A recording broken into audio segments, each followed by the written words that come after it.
Hello and welcome to PM Personality Profile. And I must say, in the recent weeks, the guests I've been getting, I definitely don't need to do a profile on them.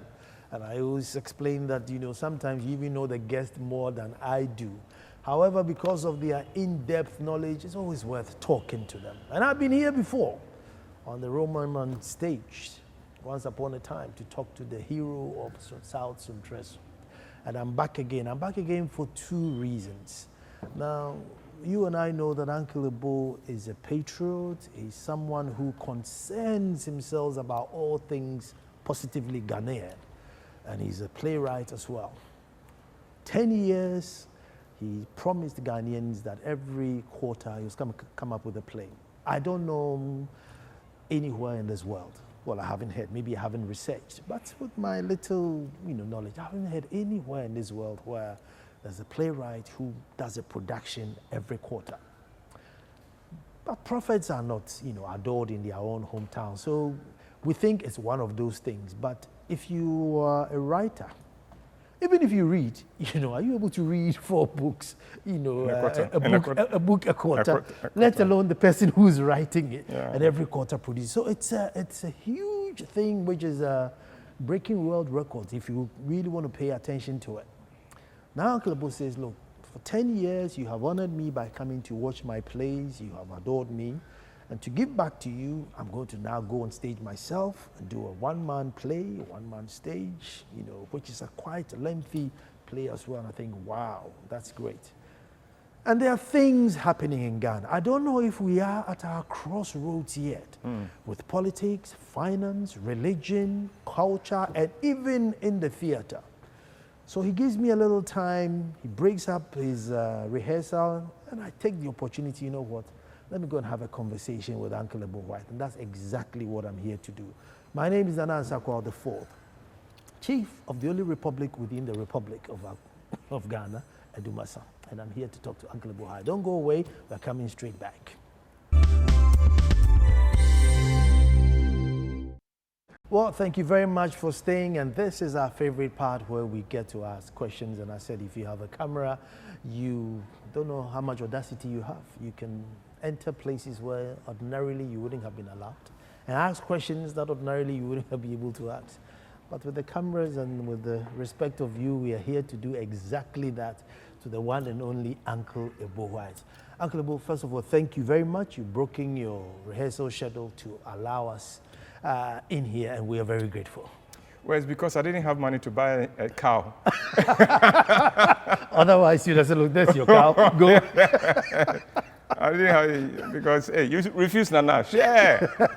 And especially not any Nana, but Nana of the only republic that is ruled by a chief. Wow. People get upset that I call my town a republic. Oh, they should listen up. They should listen up. So they went to my paramountcy to report me to the paramountcy that, Nana, I feel you're sitting here a republic. So the paramountcy says, so why don't you also go and call yours a republic?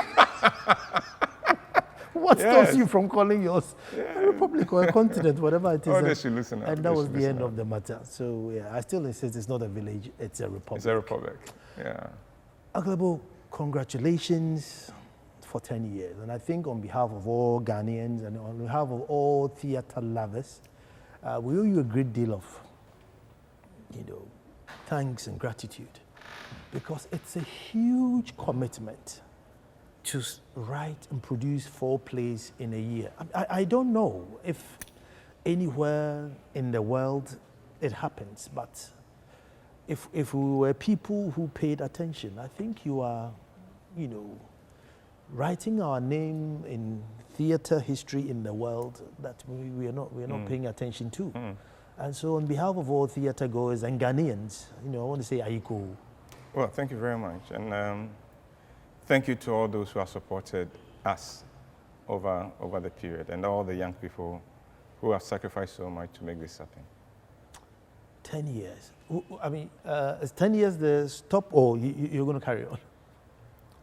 We'll open a new chapter. If after 10 years we are now even trying a one-man show, then that tells you that we are serious about the next decade of Roverman. I'll talk about theater, but Uncle Bo, since I have you, and you are in depth, so I might as well use. Okay. Uncle Bo, let me just ask this question: that as a Christian, and you look at the Christian scene in Ghana and in Africa. Are you able to brag? Imagine you saw Gautama Buddha today. Can you boast to him that, listen, I'm a Christian? I have been a Christian since I was in my teens. So I have seen all the various phases of Christianity.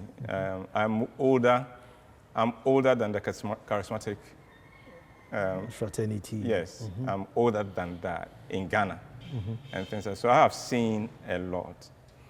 I have, over the years, even before current developments, known that the Christian is a human being first and foremost, flawed human beings. If Jesus said, I did not come to the righteous, that I did not come for the righteous, but to come for the sinner, then we are sinners saved by grace. So I have experienced enough in Christendom not to be surprised about recent developments. Let me give you an example. The original pastor who was to officiate at my wedding in 1983 announced that he had canceled the wedding because Florence and I had not gone to see him with an envelope. This is a pastor. Wow.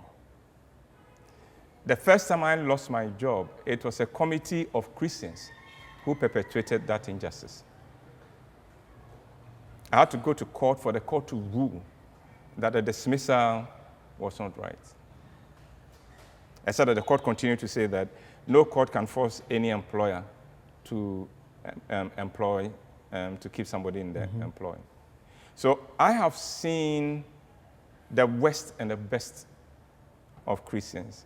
And so I'm not overawed by anybody, irrespective of their religious background.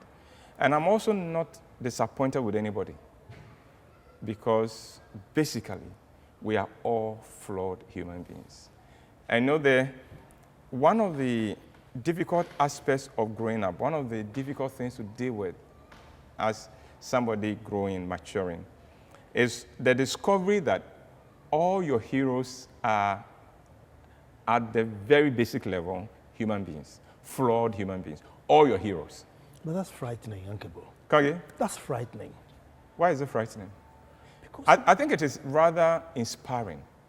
It is inspiring to realize that somebody who is no better than you could still nonetheless rise to be able to make a certain impact. What we turn it the other way around. We see the impact the person is making. Then we discover that at the back of this person making the impact is a flawed human being. And then, we didn't know. I'm so disappointed. No. Why are you disappointed? He was flawed before. And he's just, for some reason, either because he decided that even with all my flaws, I still want to surrender myself to be used, to be a blessing, to make an impact. Okay, that should be the one that we focus on, and that should be the inspiration. Is the expectation not that to have the moral rights to teach me morals, you have to be moral yourself? To teach you morality, I should have the desire to be. I should have the inner conviction that we deserve better. I do, you do. That's why I'm sharing it with you. We make a mistake when we think that our moral leaders have it made. They are on the same journey like us. They are on the same journey. It is even possible that those of us who are not moral leaders may be ahead of them in certain aspects. The mere fact that they are teaching morality does not mean that they've got it made. It doesn't mean that.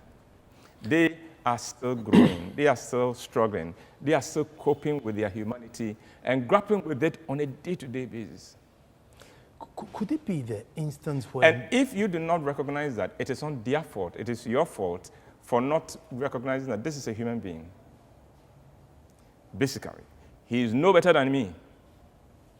He may not be worse than me, but he is no better than me. Okay. And that's why I see it as very inspirational. I mean, could it be that they are, even though we are all, flawed human beings, could it be that there are certain people who should not be in those positions, preaching morality or preaching direction or giving direction, but have found themselves there maybe through media or through ignorance? Could it be that there are a lot more people there who should not be there? I believe that we should go by what Jesus said, that you wait till the end, and then it shall bring dry. Then we will know. You will know the tree by its fruits. So we will know that. So we cannot say that, hey, because then we are judging. Who are we then to judge and to decide that Nana is okay? From my limited knowledge, from the fact that I don't know Nana, the way I see him outside, I think Nana should lead me. But Ebo did. No, Ebo, I know him too well. Ebo should not. You just judge. Because if you get to know Nana as well as you know Ebo, you may receive a shocker. That's why I'm saying that, one, the onus lies on us, not on them. Uncle Ebo, are some not so blatantly obvious that you look at some ridiculous things and utterances and things that you just say, look, this should not be allowed? Somebody who brings a little girl on stage and say, oh, she's a witch and, she's going to fly at night and turn into a cat. And I mean, those ones, I mean, do we still sit and say, well, everybody's flawed, so maybe this one too should be allowed to go? The question we should ask, does he still have members in his church? If he does, why are they there? Because nobody forced them to be there. Do you understand me? Should everybody get up and be able to say, I'm manufacturing a car? Yes.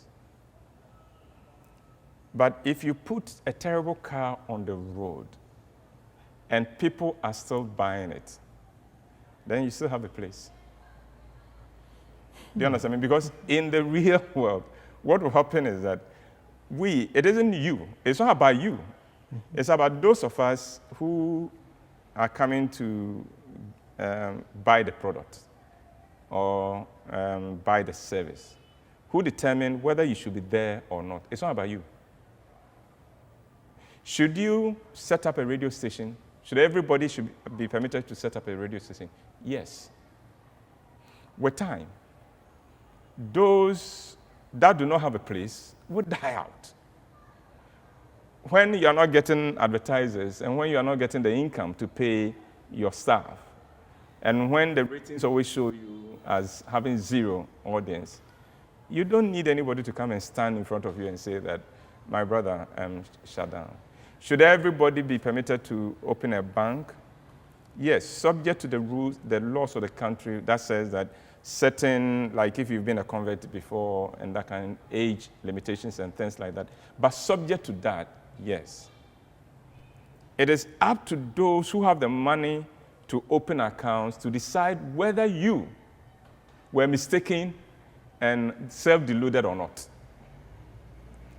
Everybody has a right to self-delusion.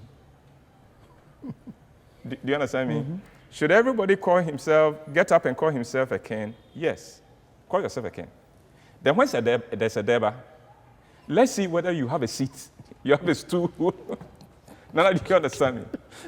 Yes. Yeah, you two, and you so be to me, you two go buy Ntoma, put it on, get some rings, put it on, and march to the Deba grounds. But it's when we get to the Deba grounds that we will see. So we cannot decide who should should have a church or not, who should have a congregation or not, it's the congregation that decides who should be in ministry and who should not. And when they are not, the people, from our point of view, we think they are messing up or they are not correct.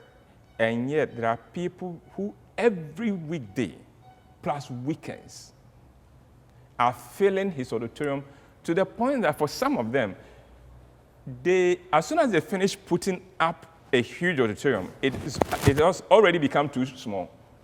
And they have to embark on a new building project. What's going on?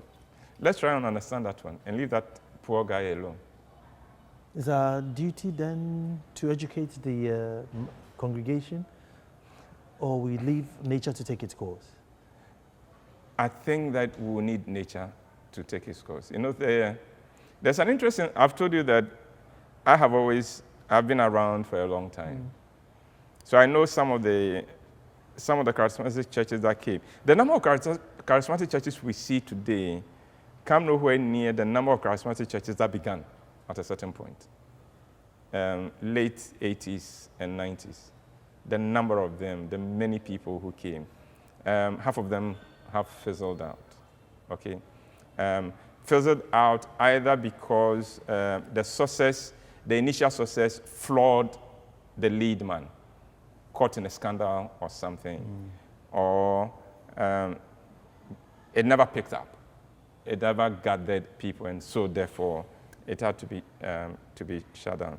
Now, a lot of them attracted people by a certain radical way of preaching, where they presented the established churches as cemeteries, spiritual cemeteries.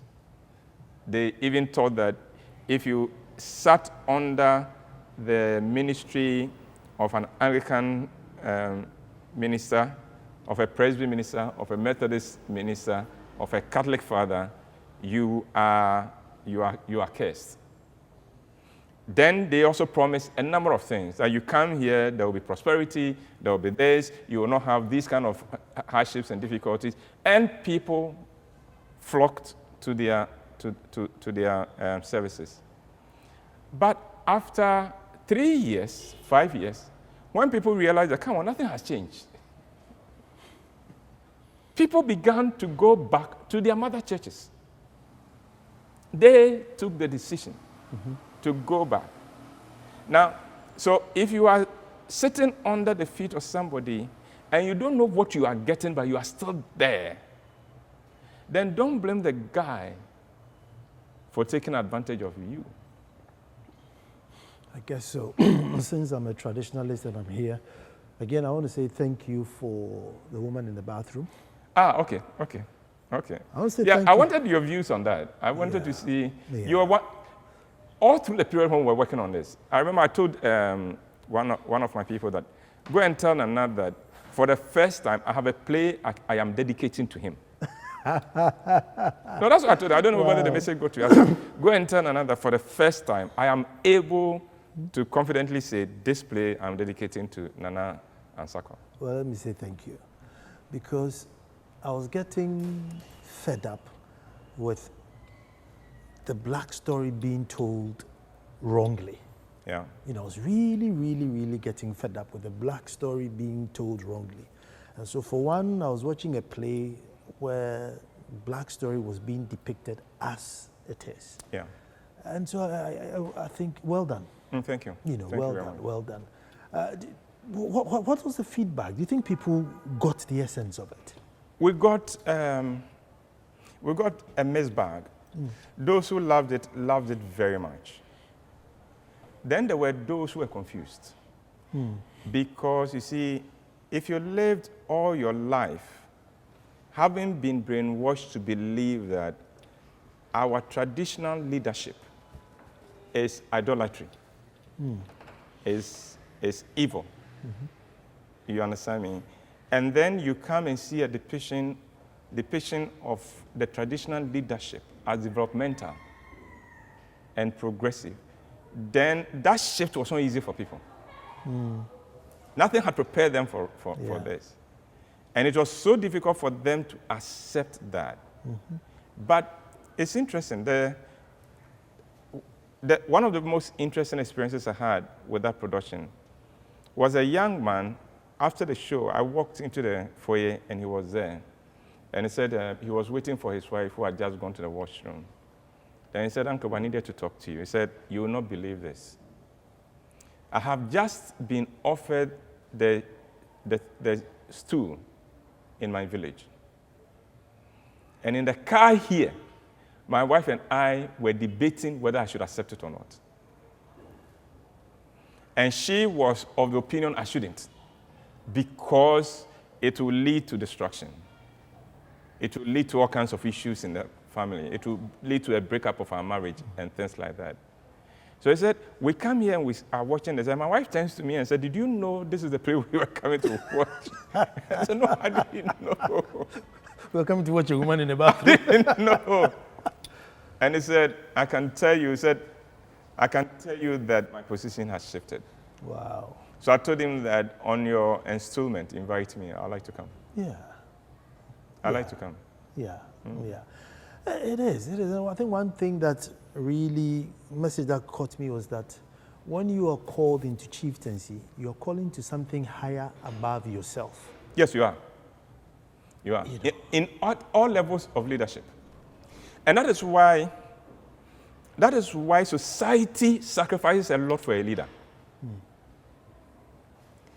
Because we are sacrificing not because you are fantastic. We are sacrificing not because we fear you. We are sacrificing because we know that for now, you have sacrificed yourself for us. So we, as a response, also sacrifice the little we can to make your life as comfortable as possible, as a sign of appreciation of the sacrifice we expect you to make for us. Because from the point we make you a leader, you can't take any decision with self-interest in mind. You can't. No. So the system breaks down when we assume you are sacrificing for us, and therefore we are according you all the respect because we know you've given so much. Not so much, you've given your life. Mm-hmm. Only for us to discover that your life, you didn't give all. But in addition to that, you took everything. then there is a problem. Then there's a problem. I'm going to take a quick break and come back, and then we'll look at traditional leadership, attaining traditional leadership and attaining political leadership. We're coming straight back. Well, thank you very much for staying. And as you know, we're talking tradition, so I am in my elements. I am in my elements. I must say, since I became a chief, I've had about maybe 4 or 5 people whom I don't know who have called and said, "Look, I, refused to be a chief in my hometown or wherever it is, but looking at you, it doesn't look as if it's as bad as it is." And then we have a few conversations, and then based on that, they say, "Oh, if that's the thing, then, I don't mind doing it." And I guess if you are someone who really wants to make an impact, if it's in you, to make an impact, is a great opportunity. But I just wanted to find out, we are all same Ghanaians, have different roles. If you were, given the minister of, say, finance or something, your family will come and say, "Oh, congratulations." If you're now made, a chief, they come and say condolences. Yes. I find it strange. No, I don't, because again, it's a human nature. If you were made a chief or a king in a rich place, they celebrate. It is when you are made a chief in a place where the resources are not there and there's no development, that they know that you're going to have to come up with the resources, not only to keep the office and the palace, but to provide for the few people who will be walking in and out of the palace from time to time with all kinds of issues. It calls for a certain level of resourcefulness. And that is why I am excited that people like you who have a network, because you see, you can knock on a door and it will be opened. And you can say that, I want to do this. I want to do this project. I need A, B, C, D. And you are likely to get a little bit more reception than the ordinary farmer from that same town going and saying that we need this. So we need to rethink the whole approach of chieftaincy. Don't forget that there was a time when a chief was a warrior. Yeah. And your primary thing was to command our army and our forces into battle. Now, we are not doing those intertribal wars anymore. So the role of the chief then goes to some of the other ones that were put on the background, i.e. development of your people, the motivating them and letting them see how far they can rise and aspire to. And I can't see how that can be bad. No. But would you do another traditional play? I'm a Ghanaian. I think that everything I do, every production I do, I have in mind the thought that I'm a Ghanaian. How does this contribute to world literature? I must be able to, every production, if an American can do the kind of shows I do, then I have failed as a Ghanaian. Do you understand me? I will not be able to produce a play about America as well as an American can. I could try. Yeah. I'll have to do a lot of research. To portray the Ghanaian culture, I don't need, because I am a Ghanaian. Yeah. I'm a Ghanaian steeped. I was talking more about chieftaincy. I mean, would you do something chieftaincy related again? It depends on the topic I'm exploring, yes. Oh, okay. I give you material on the roles that the offices play. Okay. The Nifa Hene, the Benkom Hene, the Jasi, the Jasi. Oh, I did all that, so I know all of them. Oh, good. I know every one of them. I know what they do, what their portfolio is. I know where they sit when the king sits in there. So when I look at a picture of a king sitting in state, I can tell all the people around him and what their roles are and what he can expect of them. So yes, to do that single play, you'll be amazed at the research I did. I can imagine. I can imagine. Yeah, of course, the Abrewaitia and everything. Yeah. You went inside. I went very deep. I went very deep. You went inside. I think you have answered my next question, because I wanted to find out, before you start page one, I mean, do you start with a title or you start with a theme? That depends. That depends. Every play has its own. Sometimes it starts with just a comment I hear from somebody. And then that begins to torment me, begins to turn in my mind. And then I begin, okay, this is something that I need to take seriously. But the title often is the last thing I take seriously. For every work, I will give it a working title. It gives me a handle. So because this one, the working title was The Reluctant King. It was was a handle for me, so that I know when I'm making notes, I know I'm making notes for this file, because each of them has a folder. Okay. So this material is going into the Reluctant file and the Reluctant King folder. But once the story is done, then somewhere along the line, the story itself will suggest what the title should be. So quite often, when you go on to my folder now, and you are using the titles of the play as we showed it to the public, to search on my laptop, you may not get the material. You will have to know what working title I had for each of them, because it was saved under those working titles and not the final title. Okay, this is going to be one of the most difficult questions you've ever been asked. Okay, all right. So I come into your library with a flaming gun. Yes. I say, Uncle Ebo, take 3 plays out, because I'm going to burn the rest. Which 3 would you take out? You have to burn whatever you can get. You won't be able to select. No, because the plays are not there, they are here. No. Assuming they were all in video cassettes. Okay, like the ones I have done. Yeah. No, let's assume all your plays are on videotape. Okay, the ones I have done. Yeah. All The right. ones that you have done. The yeah. ones I have done. And you say you want to do what? I'm going to burn it. So Three. Take 3. I should take, burn all of them. Burn all of them. Because they don't exist there. No. So I'm trying to say, which are your 3 favorites? Yeah, I know. And I am also telling you that I don't have a favorite. That's what I'm telling you. So you asked a difficult question, and I gave you a difficult answer. I said that you missed my difficult answer. No, I'm a working playwright. I can't afford to fall in love with any of my work.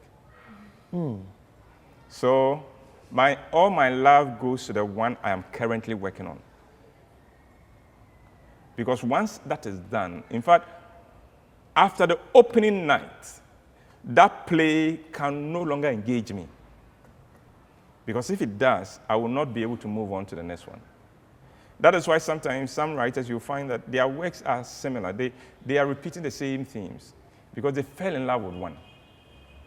So they are just duplicating. It's like, a boy who loved a girl so much and the girl leaves him. And every girl he falls in love looks like the one who walked away. Is never able to walk away to a totally different girl. If you know the previous one and you see the current one, okay, all right, okay. That's our number 2. I was wondering if I asked your regular cast if they are also able to move on, or there's just that one play that as for this play, look, we really, really enjoyed or clicked. There will be. I've asked them before. If you ask Andrew, there are roles. Andrew is the one I have used the most. There are roles so he doesn't talk about plays. He talks about roles. Okay. Roles, and his best roles are the ones that challenge him the most. The ones he struggled with the most, and yet at the end of the day was able to nail it. So those stay on his mind. But then even for him, he can't stay there because the next time he has to come with something original, something authentic. And so he quickly would have to, push it at the back of your mind. If he's asked, that one. But after that, move on and then fall in love with another one. Generally, is the love for theater growing? Has it plateaued, or is it growing? Difficult to say. Because even in our case, I realize that attendance always depends on the title and the excerpt we use for the jingle. So we have a few people. We have a certain number of people who would come, irrespective of what we put out, because they've come to believe in the brand. They've come to believe that we know him, we know his quality, we know his passion, and we know that no matter what it is, he will give us a good evening and a good value for our money. But the majority of people wait to hear the title, wait to hear the jingle. And then so they sit down and they are judging you by that 20-second jingle for them to determine whether the whole play, 2-hour play, will be worth their attention or not. So no, it depends. It depends on what you put out. We don't have die-hard theater lovers who make it a point that like every weekend we are looking for where is the next play, and we are going. We don't have that in Ghana now. Talking about jingles, I think I like the one who the husband died and the every woman. Foolish face. Yes. Foolish face. Yes. That was a good jingle. Yeah. That was really. Women on Fire. Women on Fire. That was a really good jingle. Okay, but aside humor, is there anything else you have in mind in a play? Which one? Not normally, like when you're writing. There's a lot of humor, but yes. So aside humor, what else? It's at the back. Story. A good story. If you don't have a good story, humor then becomes silly. And I don't like silly. I like wit. Yeah. Not silly. Yeah. I like the kind of humor where you must have a certain level of IQ to be able to see this is funny. You know, otherwise it will do this. It will just pass over your head. You know, so there are often people in the theater who only hear people laughing and then they look around and ask themselves, but why are they laughing? You know, it's because the weight, and I like that. I like weight. So the story, the diversity of the characters, and how rounded they are, that is important. Then I go for spectacle, the whole feel of the play. So the woman in the bathroom, you saw the costume. Yeah. You saw the display that we did with the drums and things like that. So it is not, the only thing going for us is on humor. If it was, I'm sure we would have lost that a long time ago. Wow. And then beyond that, and it must always go beyond what you are putting up. Beyond that comes the other things that are outside the stage. For instance, the fact that we begin on time. Yeah. Is also something that gets people coming because they know my time will not be wasted. Okay? The protocol for everybody, we take it that anybody coming to watch our show is our guest. So we go as far as ensuring that the bathroom, the washroom, is in good shape and smelling nice. So if you come to watch my show and you use a washroom and you think that is how the place looks like all the time, you would be very seriously mistaken. Because we have invested over and beyond what the owner of the place does for the washroom, we go extra. And that is for every venue we use, every venue. That's impressive. Anyway, let me bring you out of theater. So now we've closed the play, we've come out. Okay, all right. And we turn on the radio and we are hearing this banking and Bank of Ghana, 7 banks collapsing and the taxpayer coming out with £1 billion. £1 billion. Yeah. Even in Kuwait, where they drink oil for even in the US, even in the US, 1 billion is not a child's joke. So that's like $4 billion. Yeah, $4.5 billion. And we, is it that we have a kukudro or something? Because we just say it. Well, I've always said that, and I'm sure you've heard me say this, that Ghana is not a poor country. We are not. We are not poor at all. But you're asking me how I feel about all this. It's been a nightmare for me. It's been a nightmare because as far as I'm concerned, anytime a Ghanaian business collapses, our economy shrinks. And therefore, the collapse of a Ghanaian business, for whatever reason, is not good news and cannot be good news for any Ghanaian. Sometimes we tend to look at the affluence of the people who are running some of these companies, and then when their businesses collapse, we think, yeah. But you see, in your saying, yeah, that is a job opportunity for your grandchild that is gone. So the first thing is that, oh my goodness, our economy has just shrunk. That was the first thing. The second thing is that every nation needs entrepreneurs. Not everybody will be an entrepreneur. Indeed, not everybody who starts a company is an entrepreneur.